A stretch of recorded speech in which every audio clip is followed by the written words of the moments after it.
my channel. Assalamualaikum warahmatullahi wabarakatuh. Tepang deui sareng Pak Parman dina pangajaran bahasa Sunda di kelas 5. Ayeuna urang belajar bahasa Sunda nyaeta materi ajarna ngeunaan istilah geografi.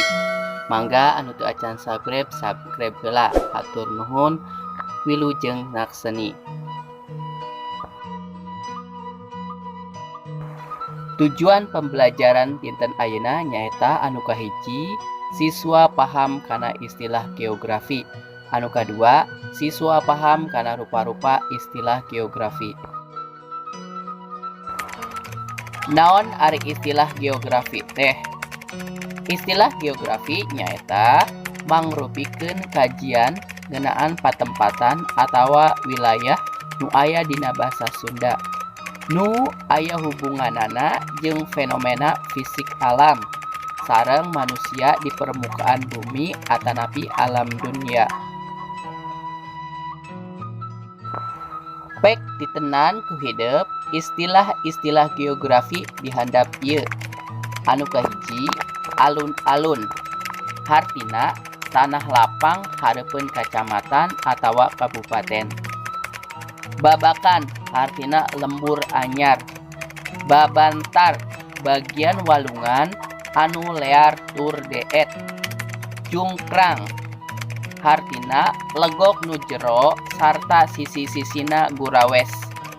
Kebon tanah darat nu dipelakan rupa-rupa pepelakan. Lamping bagian gunung atawa pasir anu puncak antara puncak jeung tutugan. Leuwi bagian walungan anu jero. Muara tungtung walungan di hilir. Pasir gunung leutik sarta handap. Talaga situ alam nu jadi kumaneh.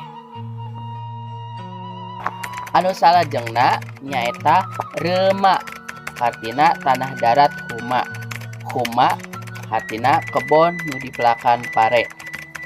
Sampalan artina tegal tengah leuweung tempat nyatuan sato jarah. Situ sarupa balong ngan gede jeung lega. Tanjung jojontor taneuh nu nyodor ka laut. Lembur kampung tempat pademukan jalma nu rea imahna. Teluk hartina bagian basisir anu legok ka darat. Wahangan artina walungan cai gede nu ngocor ti girang ka muara. Regol hartina pamagersari kampung satu kangen gedong kabupaten Brang nu hartina kompleks. Anu kasalajengna nyaeta mumunggang. Hartina bagian gunung pangluhurna atanapi puncak gunung. Pancen hidup. Pek ku hidup tulis materi istilah geografi dina buku pancena masing-masing. Alhamdulillahirabbil alamin. Dugi karengse hatur nuhun. Wassalamualaikum warahmatullahi wabarakatuh.